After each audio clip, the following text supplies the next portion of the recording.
luka yang dibawa sama manusia bertahun-tahun gitu, yang ditorehkan orang lain, dan orang itu yang menorehkan tuh mungkin tidak sadar gitu. Justru luka-luka yang sulit untuk sembuh adalah luka-luka yang berasal dari orang-orang terdekat. Maksudnya sebagai pribadi, kadang kamu ngerasa nggak, kamu curhatnya bukan ke keluarga tapi ke sahabat. Ya.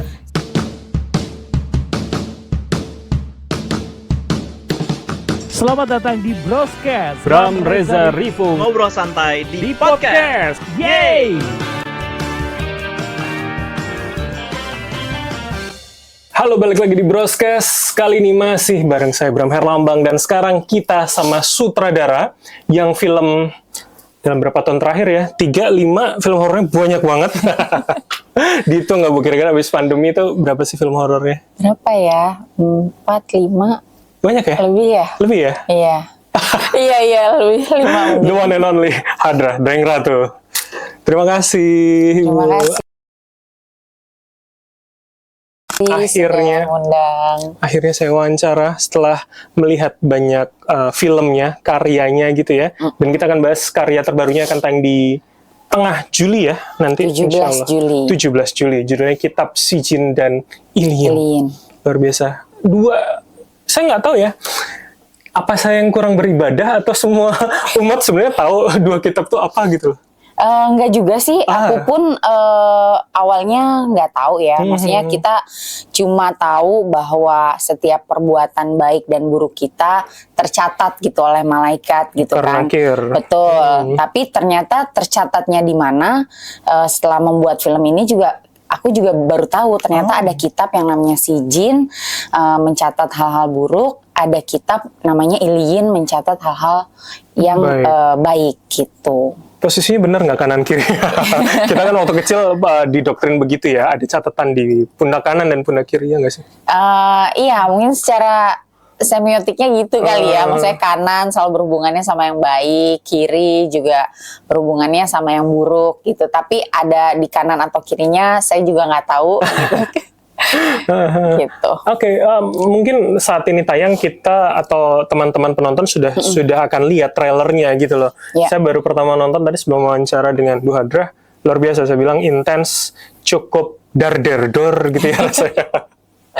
Jadi gimana orang bisa menyambungkan judulnya Kitab Baik dan Buruk tadi terhadap apa yang bisa kita lihat di trailer gitu loh, Bu? Iya, yang pasti menyambungkan kitab Si Jin dan Ilyin, apa yang terlihat di trailer. Pasti kalau dari trailer kita akan melihat ada manusia-manusia yang penuh luka, sampai dia dendam sama kehidupan, sama orang-orang yang menyakiti dia gitu. Yang mungkin awalnya dia bukan orang jahat gitu, dia orang baik gitu. Mungkin beberapa perbuatannya masih tercatat di dalam kitab Ilyin gitu oleh malaikat. Tapi ternyata orang-orang di sekitarnya menoreh luka di dalam hidupnya dia, sehingga sesuatu beban yang tambah lama dia nggak bisa pendem lagi gitu, nggak bisa dia tahan lagi, sehingga dia merasa dia butuh keadilan buat diri dia sendiri gitu. Cuma memang cara yang diambil salah gitu, balas dendam yang dia ambil bukan ke arah yang positif gitu, justru malah ke arah yang sesat gitu, dengan cara santet gitu. Makanya akhirnya ya dia termasuk dalam golongan orang-orang yang syirik, yang menyekutukan Allah gitu, sehingga sudah pasti dia tercatat dalam Ilyin, di Si Jin. Cuma kan ya maksudnya yang namanya dosa itu kan yang tahu cuma Tuhan ya gitu. Pahala pun yang tahu cuma Tuhan gitu. Kita nggak tahu persis, kita tidak bisa menjudge 100% orang ini benar atau salah gitu. Atau ibadah kita diterima atau enggak. Ibadah gitu ya. kita diterima atau tidak gitu. Kita masuk surga atau neraka, kita nggak ada yang tahu gitu. Yang pasti mungkin dari apa yang kita lihat gitu lewat film ini, bagaimana seorang karakter, seorang manusia darinya orang baik, kemudian dia tumbuh menjadi orang yang jahat gitu, memuaskan nafsunya dengan dendam yang sangat di luar nalar gitu. Itu kan akhirnya jadi bikin kita miris. Oh, ternyata tuh akar dari sebuah kejahatan kecil yang sampai akhirnya menggunung tuh bebannya tuh ditanggung sama orang tuh bisa sangat berat banget gitu. Jadi makanya harus bercerita ya. Iya supaya gitu, kita nggak makanya meledak jadi akhirnya kita monster. mungkin jadi mikir gitu ke film ini. Maksudnya untuk tiap kali kita mau berbuat nggak baik sama orang lain, berkata kasar atau menyindir atau menyakiti perasaan orang lain, kita harusnya jadi mikir bahwa mungkin saat itu kita cuma akan kan aku cuma ngomong 1 menit saat itu juga gitu. Tapi bagi orang yang menerima itu mungkin bisa berlangsung bertahun-tahun dia ingat itu. Bener.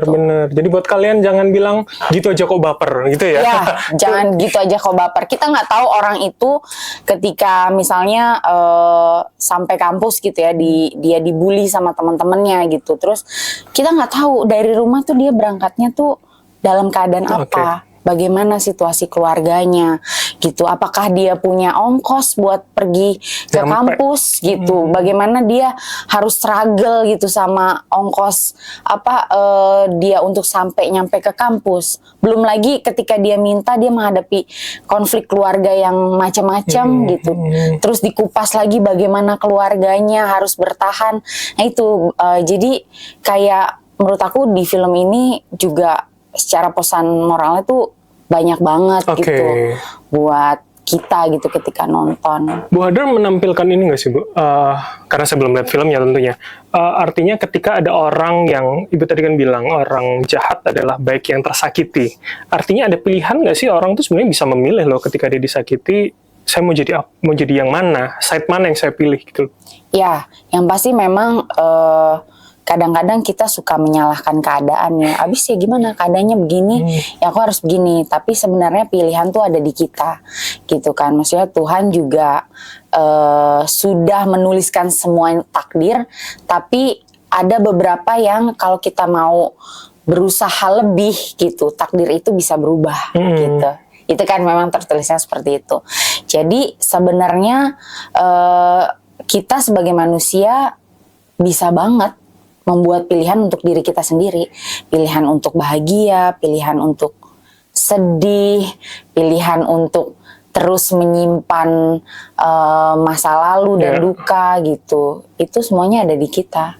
Jadi nggak bisa kita normalisasi juga ini ya, orang-orang kayak Joker yang jahat tapi karena tersakiti gitu ya Bu ya. Nah cuma kita juga nggak bisa menyalahkan mereka gitu kan. Balik lagi seperti apa situasi lingkungan mereka berada gitu. Mungkin bagi sebagian orang yang tumbuh dengan luka lalu tapi dia berada di tempat yang tepat, lukanya bisa jadi sesuatu yang positif gitu. Justru bahkan dia bisa jadikan luka itu menjadi sebuah karya gitu. Jadi sebuah tulisan, jadi sebuah produk yang bisa menghasilkan uang sehingga yang bisa dia tampilkan bahwa ini luka gue dan gue berhasil sembuh dari luka ini gitu. Ada orang yang seperti itu. Ini ya, merayakan gitu. kedukaan. Betul. Gitu ya. Lingkungan. Makanya aku selalu bilang lingkungan kan. Tapi ada juga yang orang-orang yang tumbuh dengan luka tapi tidak beruntung gitu. Aku bilangnya tidak beruntung mendapatkan lingkungan yang tepat untuk dia sembuh gitu. Nah di film ini akan terasa sedalam itu nggak Bu dari penggambarannya? Aku nggak tahu ya, melihat dua karakter paling tidak di situ ada Yunita Siregar sama Dinda Kanya. Apakah dua pertumbuhan dan dua penyelesaian luka yang beda nggak sih? Ya, memang kan kita di cerita ini berangkat dari seorang anak ya, maksudnya yang tidak tahu apa-apa, tidak pernah minta dilahirkan. Gitu. Dari ibu yang mana? Dari ibu yang mana, dari keluarga yang mana. Mereka hanya tahu saya sebagai anak tumbuh, tapi ternyata orang tua mereka gitu punya masalah yang belum selesai. Gitu, yang pada akhirnya luka yang mereka secara alam bawah sadar tuh tertuang ke pola pengasuhan gitu. Nah, misalnya si tokoh Ambar ini yang diperankan oleh Jenar gitu kan, dia punya luka terhadap pernikahannya gitu. Terus kemudian dia merasa menjadi seorang perempuan tuh harus kuat, tidak boleh lemah, harus lebih besar daripada laki-laki gitu. Tidak boleh sedih lama-lama gitu. Karena dia merasa dirinya survive dengan kehidupannya ketika dia melakukan itu gitu. Tapi kan zaman berubah, segala sesuatu berubah gitu. Kehidupan tidak bisa sama persis gitu. Nah, pada akhirnya si anak ini tumbuh dengan bagaimana pola asuh dari orang tuanya gitu. Akhirnya ya ketika si anak ini juga merasa karena si ibu cukup powerful ya gitu, menjadi ibu sekaligus menjadi bapak di dalam rumah gitu, membiayai seluruh anak-anaknya, keluarganya. Jadi dia merasa sosok seperti inilah yang harus menjadi panutan gitu. Role modelnya adalah ibunya itu tadi. Betul. Padahal kadang-kadang kita ada kalanya nggak apa-apa juga gitu, kita jadi orang yang lemah gitu, nggak apa-apa juga kita kadang-kadang tidak hebat gitu, atau tidak sempurna, atau mau sedih seharian nggak apa-apa juga gitu. Maksudnya ya kayak gitu. Karena positivisme kadang juga bisa beracun ya, bisa membuat kita menyakiti orang, tidak tahu kapan kita sakit dan harus sembuh gitu. Iya. Betul.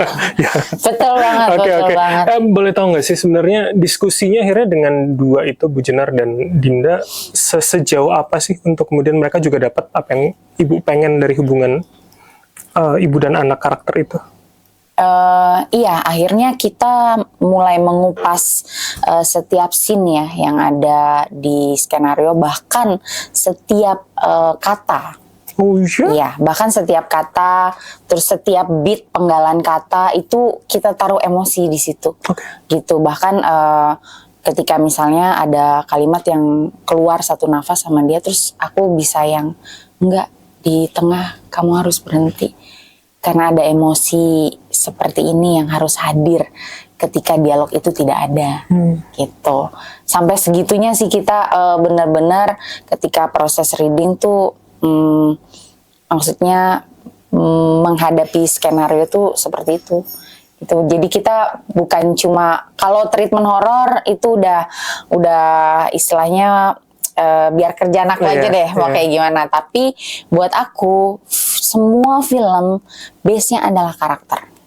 Gitu. Karakter yang kompleks, karakter yang kuat, karakter yang layering-nya tuh tebal gitu kan, maksudnya background karakter dikuliti sampai habis sehingga jadi gitu ketika dia berdiri dengan makeup, wardrobe-nya, dengan tatapan matanya, kita kayak ngerasain jauh gitu di belakang karakter itu tuh tumbuh seperti apa gitu. Aku juga selalu setiap film tuh selalu ada satu sesi yang misalnya udah berjalan sekitar berapa minggu, di terakhir tuh biasanya aku minta setiap karakter bercerita aja tentang dirinya sendiri.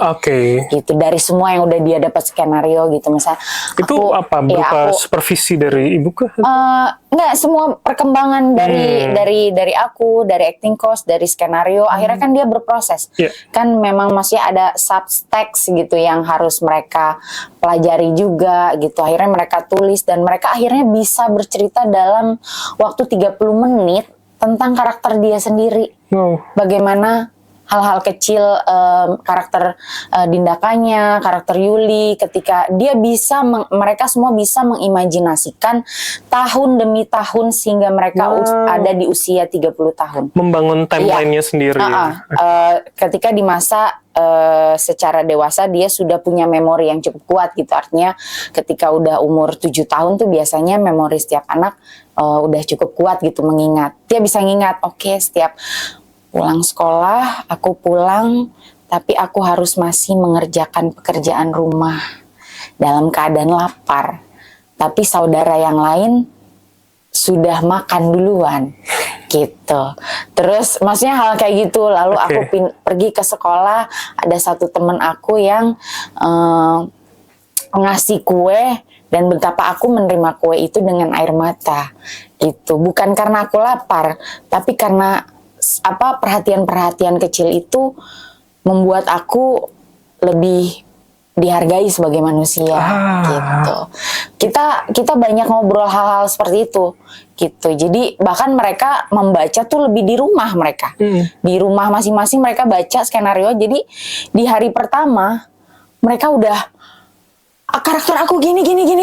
Aku yang hari pertama loh itu yang aku cuma terharu yang Tuhan, terima kasih mempertemukan dengan aktor-aktor hebat ini gitu. Maksudnya aku seneng banget gitu ketika hari pertama reading ketemu sama aktor yang udah punya catatan tuh berlembar-lembar gitu dari analisa skenario mereka. Jadi beban masa lalunya sudah diciptakan dalam semesta itu ya? Betul. Jadi aku pun ternyata tinggal sama gitu. Maksudnya apa yang aku bayangin sama yang dia bayangin juga maksudnya tidak jauh beda. Jadi kita tinggal meluruskan aja semestanya si karakter ini tuh seperti ini gitu. Itu di luar ekspektasi atau ya apa yang mereka lakukan sudah dalam bayangan Bu Hadra sebetulnya? Dari proses casting sih memang maksudnya aku kan terlibat juga ya, maksudnya memilih siapa pemeran-pemerannya gitu sama Pak Sunil gitu sama produser. Jadi ketika misalnya peran Tika ya kan diperankan oleh Kawai, jujur karena melihat dia di film yang sebelumnya gitu kan, yang walaupun sekilas gitu aku ngerasa anak ini kayak enggak, maksudnya berkarakter. Aku ngerasa berkarakter gitu. So aku nggak tahu siapa dia. Ternyata dia penuh talenta gitu. Dia penyanyi, suaranya bagus banget. Ayahnya seorang acting coach gitu kan. Wah gitu. Dipanggil lah kita casting kan untuk Kawai gitu. Panggil casting. Hasil dari casting, saya langsung bilang, Pak, dia aja boleh nggak, harus ada pilihan yang lain gitu. Dan itu baru satu orang gitu. Iya, maksudnya kayak gitu yang terus nggak, dia bagus, aku yakin dia bagus karena baru aku ngelihat dari video aja aku udah nyampe gitu ke hati aku, wah ini bagus banget gitu. Ya udah kepilih lah dia gitu. Terus karakter Yunita juga kan gitu. Maksudnya kita butuh seorang karakter Yuli tuh yang maksudnya dia jahat tapi sebenarnya jauh di dalam lubuk hatinya tuh dia bukan orang jahat. Jadi kita bukan nyari justru yang dari tampak luar tuh udah antagonis gitu. Gitu. Aku bilang ke Pak Sunil, Pak, di film ini sebenarnya tidak ada antagonis, tidak ada protagonis yang spesifik. Karena semua orang berperan dalam dua karakter itu. Semua karakter mereka ada di satu saat mereka menjadi protagonis, satu saat sadar atau tidak sadar mereka jadi antagonis dalam kehidupan orang lain gitu. Akhirnya kepilih lah tersebutlah nama Yunita Siregar gitu kan, dengan wajahnya yang inosen gitu kan, simpati, kita rasanya pengen peluk dia gitu, pengen sayangin dia gitu. Tapi justru aku terchallenge banget nih, wajah kayak gini kayak apa sih kalau ngeluarin luka gitu loh, ngeluarin gitu, maksudnya melakukan sesuatu yang insan gitu loh, nggak masuk akal, di luar nalar tuh kayak apa. Buat aku itu yang menjadi karakter ini menjadi sangat humanis. Gitu. Seharusnya kita tanya ke Yunita ya, ini peran antagonis keberapa buat dia?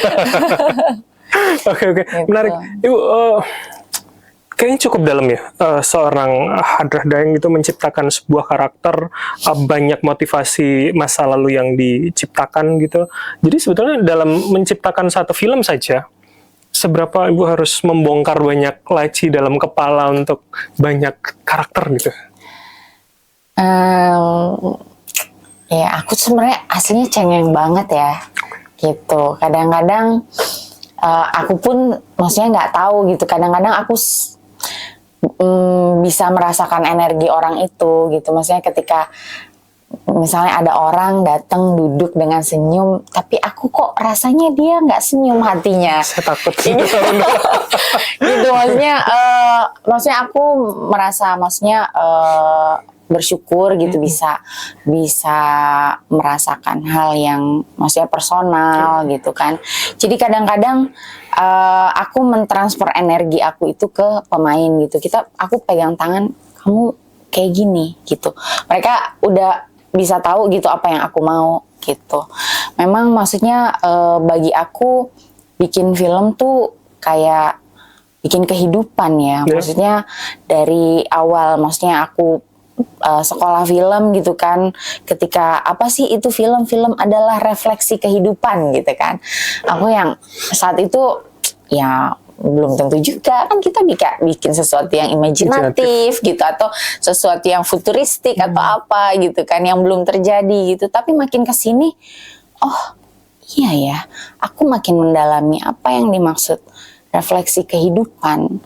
Karena kita menonton kehidupan, kita harus merasa dekat sama film itu, apapun genrenya gitu loh. Karena yang kita lihat adalah manusia, emosinya manusia, walaupun dalam karakter robot, walaupun dalam karakter hantu, walaupun dalam karakter benda.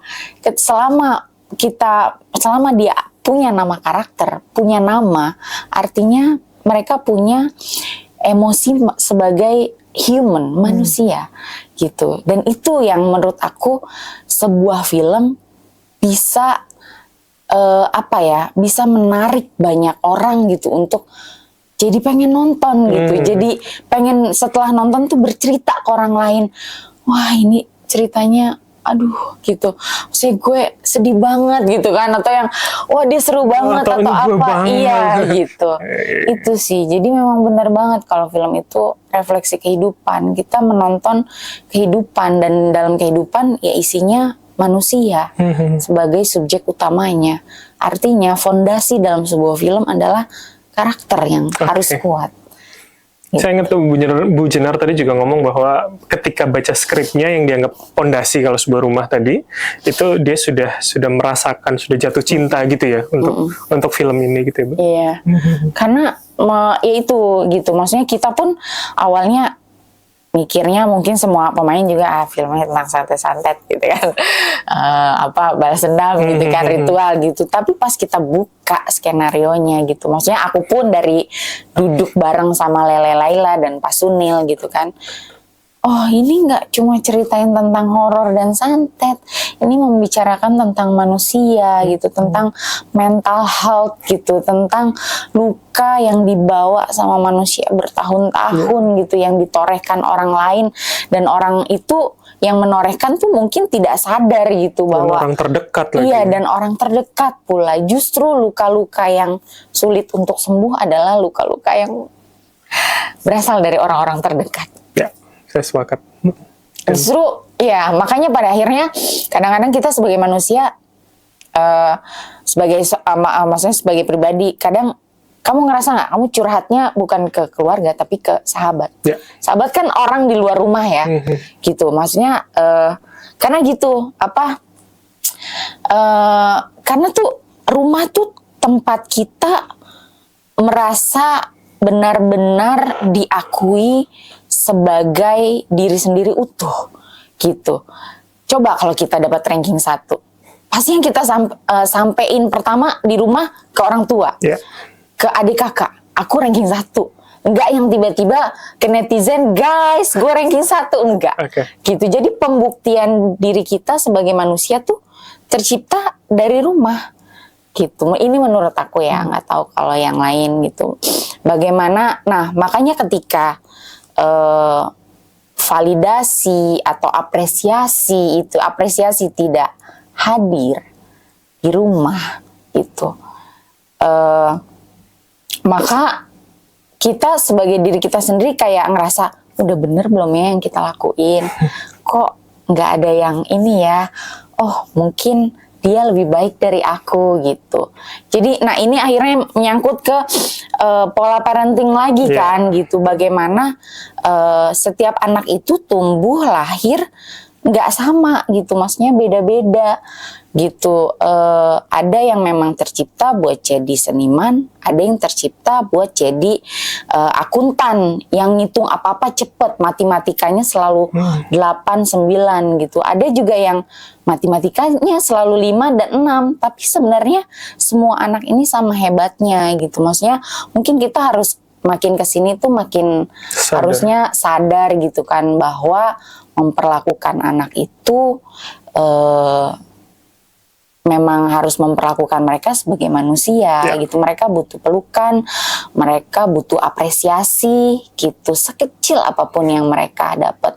Nah, karakter si Yuli ini kan dia tumbuh di satu keluarga yang tidak mendapatkan semua persyaratan itu gitu, persyaratan tumbuh seorang manusia untuk bisa menjadi manusia yang kuat gitu. Dia tumbuh dengan tempaan, dengan luka, dengan cacian gitu, dengan segala hal yang tidak baik gitu. Dia disirami bukan dengan hal yang positif gitu. Padahal sejak kecil anak itu tidak pernah melakukan hal-hal yang jahat. Dia lahir bukan yang wah, aku akan melahirkan anak jahat gitu, enggak gitu. Bahkan mungkin waktu dia di dalam kandungan, ibunya sirami dia dengan doa, semoga anakku nanti lahirnya baik, ini itu. Tapi ternyata begitu keluar ya gitu, lingkungan dan sekitarnya tidak mendukung itu gitu. Jadi kayak pisau bermata dua ya sebetulnya. Satu sisi harapan tuh bagus, tapi satu sisi harapan memberatkan.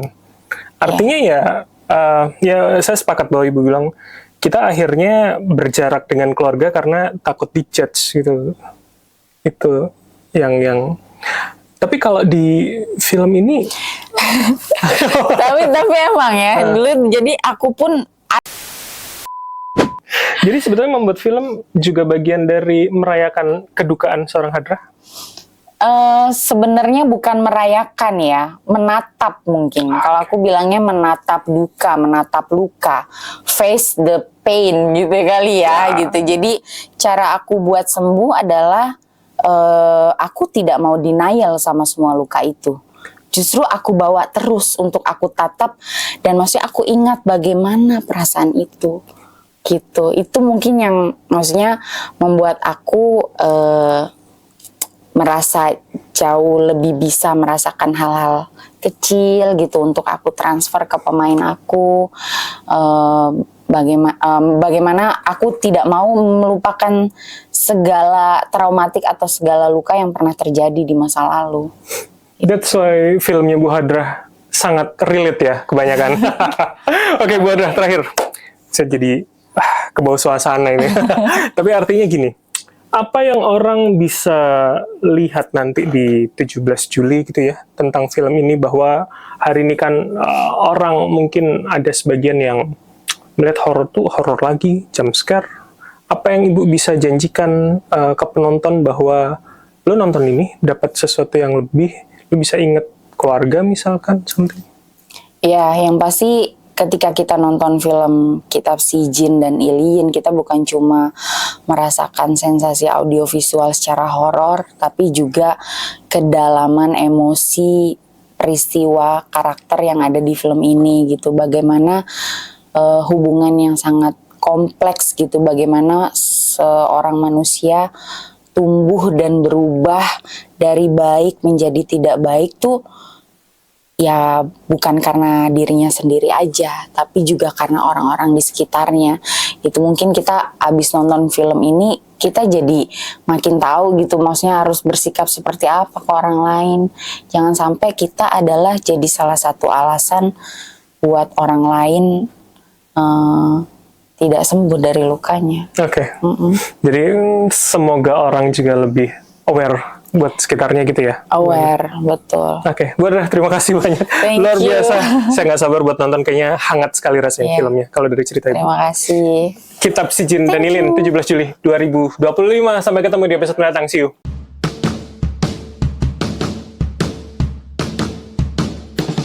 Selamat datang di Broscast. Bram Reza Rifung Ngobrol santai di di podcast. Yeay!